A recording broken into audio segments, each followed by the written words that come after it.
पत्नियों की बेवफाई का सीजन चल रहा है और एक से बढ़कर एक पत्नी अपने पति के साथ जो है वो घटना कर रही है जो उन्हें कभी नहीं करनी चाहिए। लेकिन उत्तर प्रदेश के जौनपुर से एक पति ने जो है इस चीज़ की मिसाल कायम की है कि अगर उसकी पत्नी किसी और से प्यार करती है तो उन दोनों की शादी करा देनी चाहिए। जी हाँ दोस्तों, उत्तर प्रदेश के जौनपुर के जहांगीरपुर गांव में एक अरविंद नाम का व्यक्ति रहता था। अरविंद जो होता है वह नोएडा में रहकर काम किया करता था और वहीं पर वह अपनी नौकरी के दम पर अपने घर पर पैसा भेजा करता था और पैसा कमाया भी करता था। अब अरविंद की शादी साल 2023 में रीता नाम की लड़की से हो जाती है। रीता जो होती है वह खेदा सराय के जमदा गांव की रहने वाली होती है। अब रीता और जो अरविंद थे, शुरुआत का महीना तो इन दोनों के बीच जो है सब कुछ ठीक रहता है और इसके बाद जो अरविंद था वह अपनी पत्नी को लेकर जहाँ पर वह काम किया करता था नोएडा में, वहाँ पर लेकर अपनी पत्नी रीता को अपने साथ आ जाता है। अब जो रीता होती है वह अपने फ़ोन पर जो है घंटों घंटों किसी से बात किया करती थी,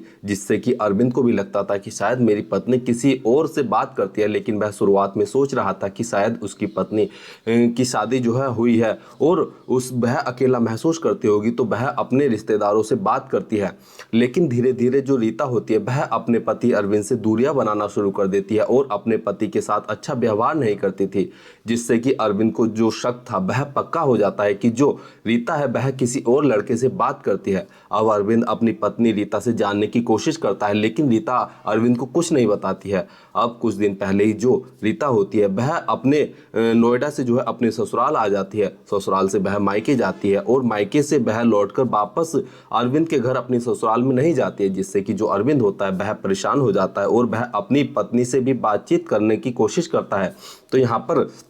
जो पत्नी रीता होती है वह अपने पति अरविंद से साफ साफ कह देती है कि वह अब उसके साथ नहीं रहना चाहती है। उसका जो है शादी से पहले ही किसी और से प्रेम संबंध था, लेकिन घर वालों की जोर जबरदस्ती के चलते जो है मैंने तुमसे शादी की थी लेकिन मैं तुमसे शादी नहीं करना चाहती थी। अब अरविंद जो होता है वह इस बात को सुनकर टूट जाता है और वह सोचता है कि आखिर उसकी इस पूरे मामले में क्या गलती है जब उसकी पत्नी उससे प्यार नहीं करती है और उससे ज़बरदस्ती रीता की शादी करा दी गई है, तो अब वह क्या करे। लेकिन यहाँ पर जो अरविंद होता है वह जो है बहुत ही समझदारी से जो है फैसला लेता है और अपनी पत्नी से कहता है कि देखो, अगर तुम्हें मेरे साथ नहीं रहना है तो कोई बात नहीं, जो तुम्हारा प्रेमी है, जो तुम्हारा आशिक है, मैं तुम्हारी शादी उसके साथ करा दूंगा, तुम उसके बारे में मुझे बताओ। तो यहाँ पर जो रीता होती है वह अपने प्रेमी सौरभ उर्फ यशवंत बिंद के बारे में बताती है। यहाँ पर जो यशवंत बिंद होता है वह कानपुर गांव का रहने वाला होता है और सौरभ और रीता के जो प्रेम संबंध थे वह